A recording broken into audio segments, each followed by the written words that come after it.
Combien sont-ils, ces jeunes Africains, femmes et hommes, qui risquent leur vie pour entreprendre un périlleux périple qui leur fait traverser plusieurs frontières et les dangereux courants de la Méditerranée, à la recherche d'une vie meilleure au nord.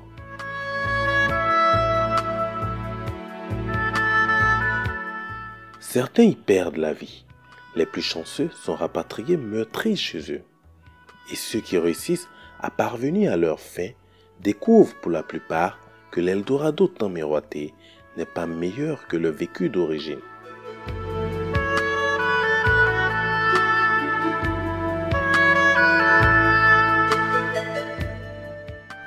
Mais étant donné le manque d'emploi et les sombres perspectives auxquelles ils sont confrontés dans leur pays, des jeunes Africains préfèrent encore l'exode clandestin.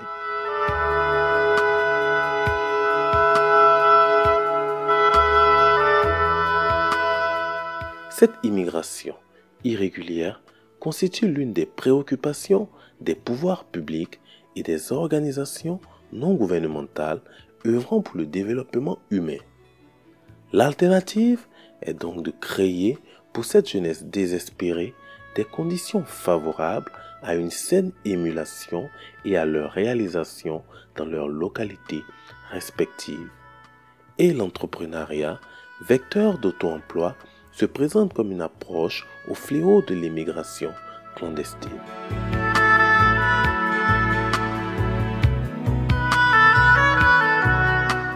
C'est dans cette optique qu'en Côte d'Ivoire, plus précisément dans la cité balnéaire de Grand-Bassam, il a été mis sur pied un projet de développement, de formation et d'accompagnement de 150 promoteurs dans la création d'entreprises dans des secteurs stratégiques pour la dite commune, avec pour objectif principal de développer pour eux une stabilité professionnelle. Bénéficiant de l'appui institutionnel de la mairie de Grand-Bassam, mise en œuvre par l'ONG Communauté Abel, avec l'appui financier du ministère italien de l'Intérieur et de la région du Piemonte, de la commune de Vinovo et de l'association Vinovo for Africa. Ce projet décliné, PCFIGE, parcours créatif et futur innovant pour les jeunes Ivoiriens, vise à établir de nouveaux mécanismes inclusifs et pérennes susceptibles de redonner un réel espoir à une jeunesse volontaire et déterminée.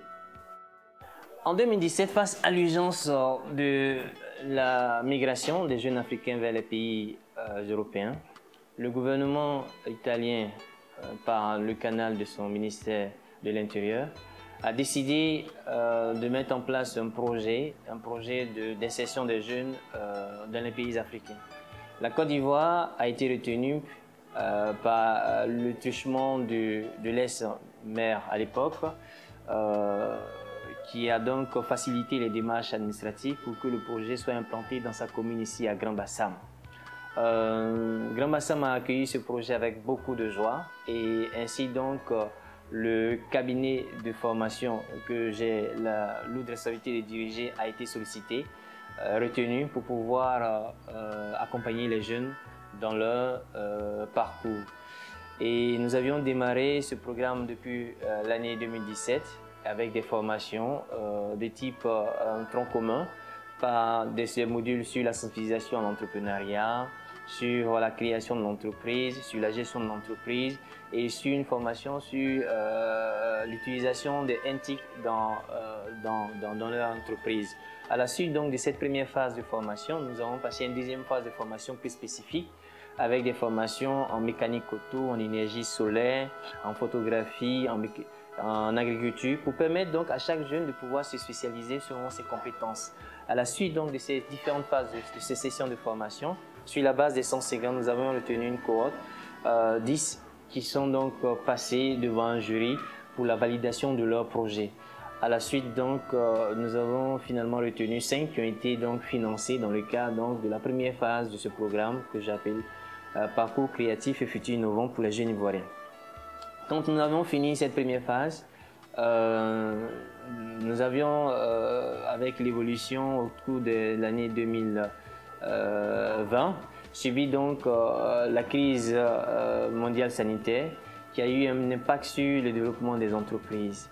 Et nous avons donc fait des rapports aux différents bailleurs pour leur soumettre la situation des jeunes et dire la difficulté que rencontrent les jeunes pour pouvoir se développer. Le bailleur donc a pris conscience de ce problème et donc a décidé de faire une phase d'extension pour permettre donc une relance des activités des entreprises. Sur cette base, donc, nous avions fait des études d'évaluation de la résilience des entreprises qui sont nées du programme. Et par la suite, ces entreprises, sur la base donc, de ces 5 entreprises que nous avions créées, nous avions retenu 3 finalement les plus résilientes.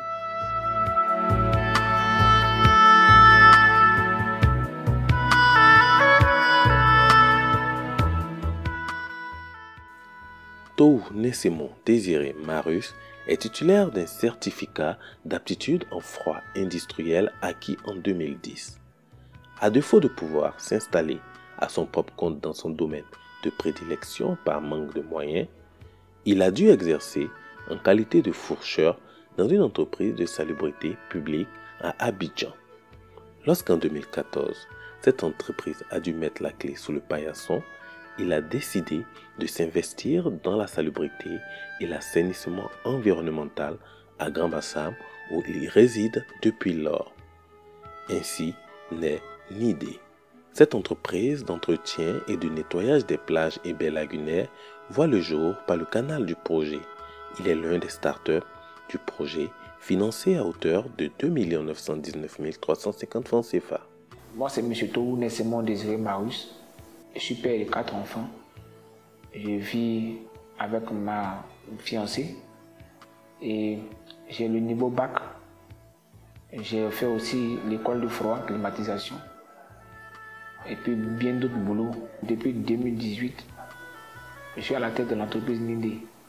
NIDE a été créé grâce à une vision.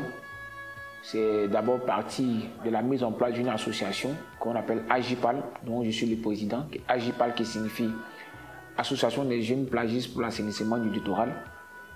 Et de là, notre amour pour le nettoyage des plages et des baies lagunaires. C'est ainsi que nous avons mis en place cette petite entreprise. Nous avons commencé d'abord avec une charrette et on a mis en place cette entreprise et on a postulé par rapport au projet Start-up. L'idée est partie de postuler. Nous étions près de 150 personnes et après plusieurs sélections dans le projet Start-up, notre projet a été retenu. C'est ainsi que depuis 2018, grâce au financement du Start-up, nous avons pu créer l'entreprise NIDE. Au niveau administratif, l'entreprise NIDE est formelle. Elle a son registre de commerce. Elle a la DFE et nous sommes reconnus au niveau de la mairie de Grand Bassam, au niveau de l'Agence nationale de gestion des déchets de Grand Bassam. Et l'entreprise aussi, au niveau effectif, l'entreprise dispose de 2 personnes, plus moi-même le gérant, une personne pour faire le recouvrement et puis une aide qui est là pour aider dans le domaine de la précollecte des ordures. Au niveau du côté financier, effectivement, l'activité principale, l'activité actuellement qui fait rentrer de l'argent dans la caisse de l'entreprise, c'est la précollecte des ordures. Nous passons dans les ménages et pour récupérer la poubelle, moyennant quelque chose, moyennant une somme d'argent à la fin du mois.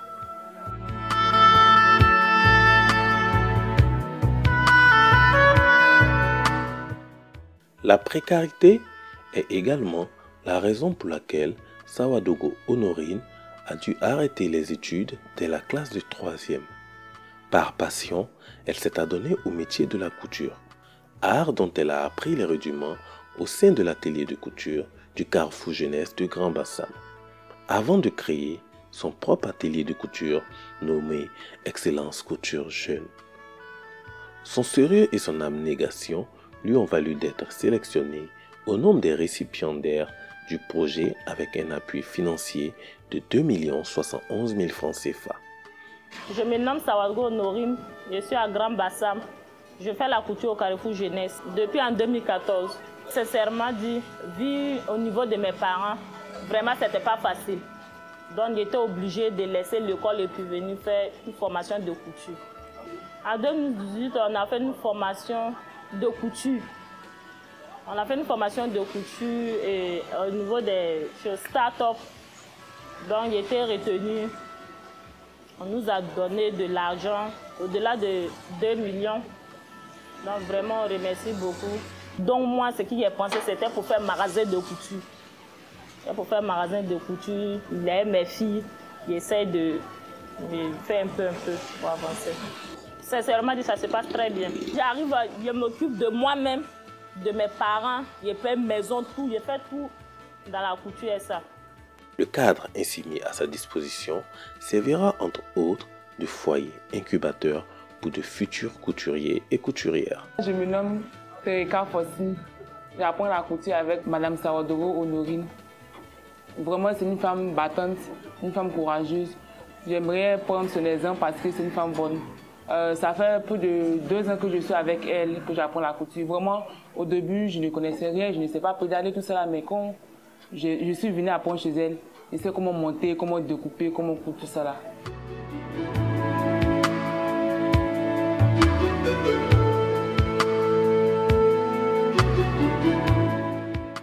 Bien que résidente à Grand Bassam, c'est à Adiaké, ville située à moins de 50 km dans la même région que notre 3e start-up a installé 2AF Group Investment, son entreprise de production et de conditionnement de produits divers et locaux. Cette titulaire d'un BTS en ressources humaines et communication s'est résolue à se convertir en entrepreneuse lasse de rechercher un emploi. Elle a bénéficié d'un premier appui de 2 119 850 francs CFA, somme injectée pour l'achat de matériel et équipements pour lancer son activité. Je suis Emeline Kwasi-Nyo.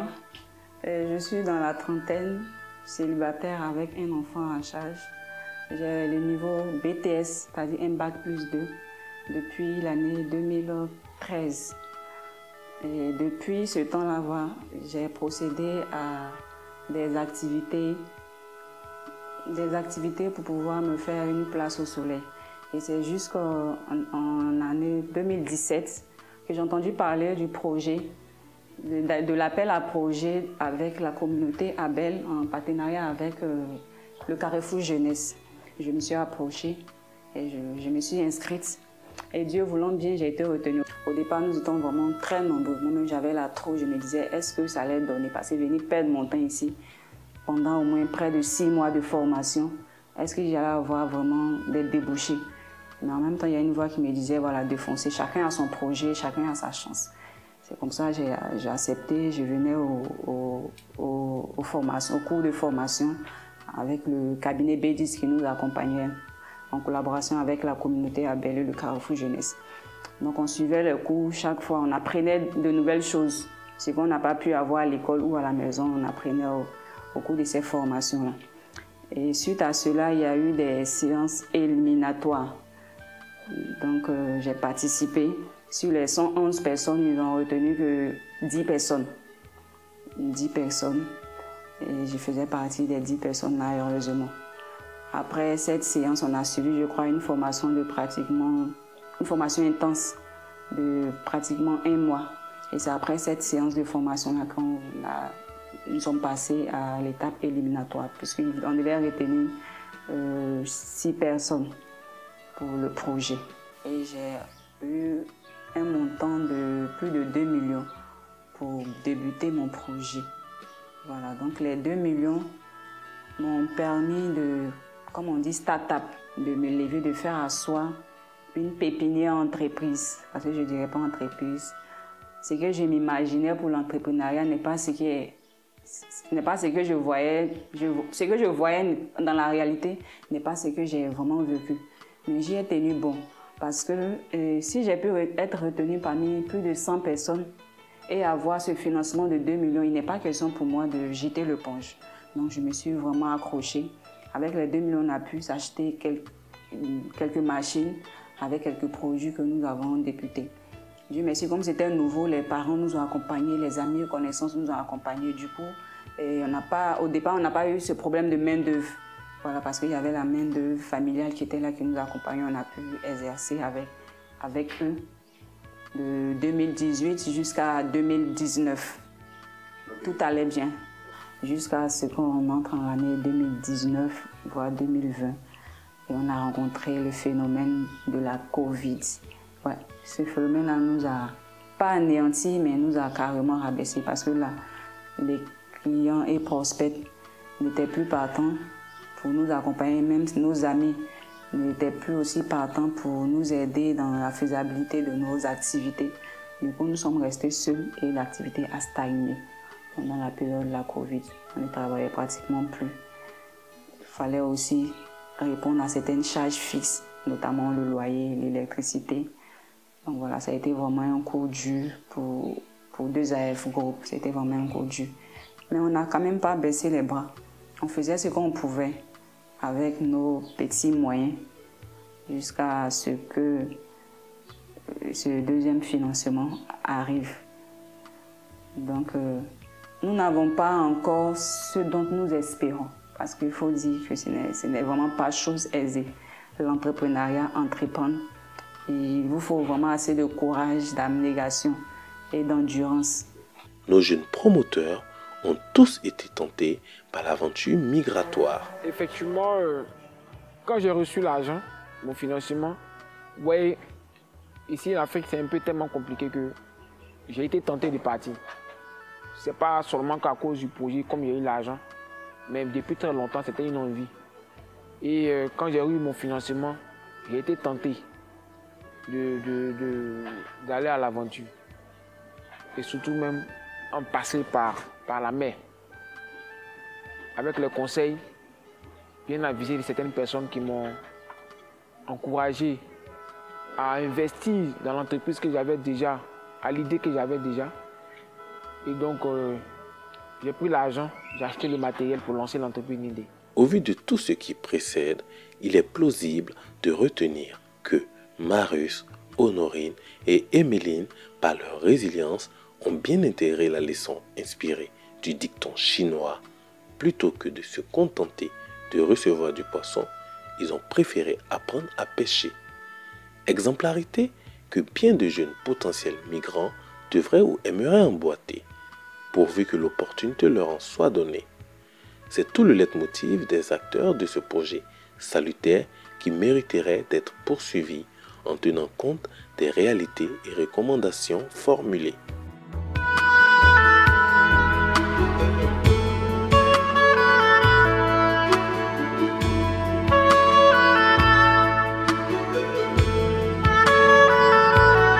Disons donc un grand merci à tous nos jeunes, à nos partenaires italiens et ivoiriens, à la région piémontaise et en particulier à la mairie de Vinovo et à l'association Vinovo for Africa, qui ont travaillé pour que ce projet puisse voir le dénouement que nous connaissons actuellement et qui ne cesse d'accompagner la jeunesse du Grand Bassam depuis des années dans le cadre de plusieurs projets de coopération décentralisée.